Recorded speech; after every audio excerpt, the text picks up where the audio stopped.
Hi everyone, and welcome to Week 1 of BUSS420 Project Management. Here's a checklist for Week 1. We've got a lot of things to do. We've got some lectures to read and some readings from our textbook, a couple of different discussions, a couple of different quizzes, and then some case studies to finish out our first week together. Let's take a look at some of these. To start with, our readings for the week, well, up in Angel we have a lecture on the history of project management, and there you'll read about how critical it is to communicate and coordinate activities across multiple departments and professions. And we'll also learn about Henry Gantt, the creator of Gantt charts. And in our textbook, we'll get started with Chapter 1, the introduction. Why project management? What exactly is a project and why are they important? What are project life cycles and the triple constraints? And then we'll learn about the PMBOK, the project management body of knowledge and its different knowledge areas. In Chapter 2, we'll learn about the organizational context, how projects and the organizations work together, and the different forms of organizational structures when it comes to project management. Let's take a quick peek.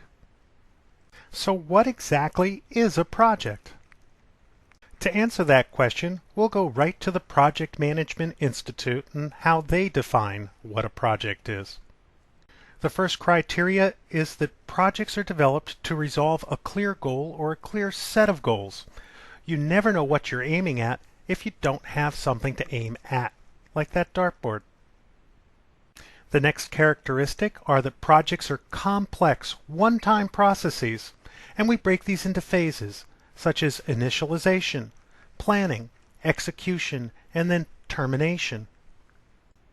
Projects, well, they're limited by budget, schedule, and resource, and this is what we refer to when we talk about the triple constraints. You're constrained by money, by the time you have to actually complete the project, or the resources you have to draw on in order to complete the project. Finally, projects are customer-focused, and whether that product of your project is something that you sell over the counter or whether it's a service you're providing, either way, you're focused on the customer. So now we know what a project is. Well, why are they so important?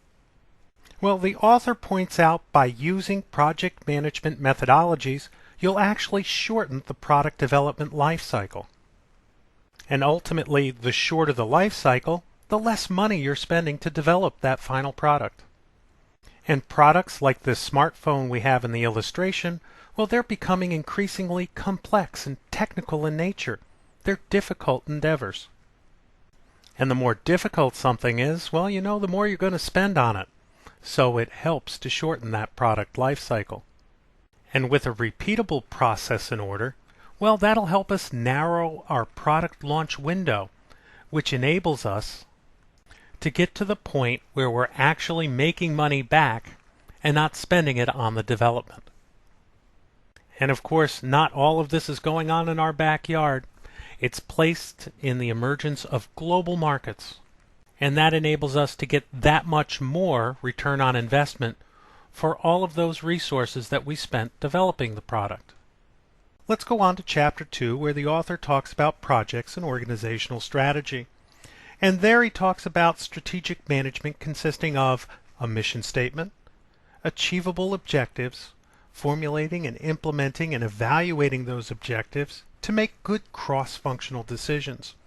And many times you'll see this represented as this triangle here, where you start at the very top with missions and then you go into greater and greater detail. So we can see that there in the lower right-hand corner, programs and projects, well, they're really stepping stones back to the corporate strategy and missions, which is really pretty cool. But all of this is rather abstract, so let's pick a more concrete example. Let's redraw that triangle and actually use something that you're all very familiar with. I think we could write down for a mission to obtain a better and more satisfying career.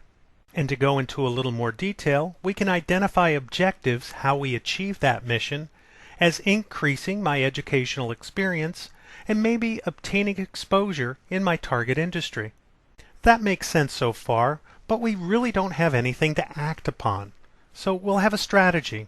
A college education will help my educational experience, and maybe joining a professional organization will help me to obtain exposure in my target industry. So now I can set forth some real specific goals that tie their way back through the strategy, through the objectives to the mission, as to earn a diploma in 2 years, or to join at least one professional organization. And we can create programs and projects such as earn a Bryant and Stratton College degree and join the PMI organization. And certainly this class plays a big role in that Bryant and Stratton degree program. So it all fits together. Now you can do this for anything that you're working on, whether it be professionally or personally. Now another topic mentioned in Chapter 2 are forms of an organizational structure, and that's important when we're talking about project management, so let's take a look at a few different forms. The first form is called functional, and that's where you group things together by similar activities, so that you'll have marketing and production and engineering and finance all in their own stacks or funnels, and project management could be placed in any one of those functional organizations. Now another way to organize project management is to have a separate project management office, where project managers are assigned out to those different functions depending on their need. Finally, there's a matrixed approach where you'll find project managers both within the function and also those that answer through a more centralized project management office. You see, there is no right or wrong way to do this, so it really depends on your organization and what they're trying to achieve and how best to utilize resources. Well, that's enough about our different readings for the week. In addition to our icebreaker discussion, we have another one about Microsoft Project and getting started with Microsoft Project 2013 tutorials. And there's a link here, but it's also up in the discussion forum. And what I'm going to ask you to do is to go out and prepare yourself for success and review a number of different Microsoft Project tutorials. There'll be a tutorial that'll provide you an overview, another one on how to create a new project from scratch, then how to add links between different tasks, and then finally creating an outline for the tasks in your project. All a great start that you'll be using throughout the rest of the semester. And after you're done viewing those tutorials, well, there's a number of different questions, and you'll find all those answers inside the tutorials themselves.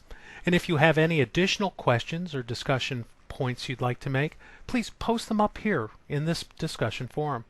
Now there's an introductory folder quiz, but in addition to that there's a non-graded diagnostic that I'd also like to see. And here I just want you to test your skills on project management right here in the first week of the course. Now this isn't graded, but it certainly will help me to understand where we're all starting and for you to gauge your learning as we come to a close at the end of this class. So that diagnostic is a simple spreadsheet where you'll enter your name and a value for each area, 1 for novice and 4 for a high level of confidence that you can teach others, and there's a couple of intermediate states. And you'll finally total your score up at the bottom. Now the big assignment for this week are the case studies, and these are due Saturday by midnight Eastern Time in an APA formatted document, and just post it right there to the Dropbox. And we have 2 case studies. The first is Megatech Inc., and there you'll respond to 2 questions. What is it about project management that offers Megatech a competitive advantage in its industry?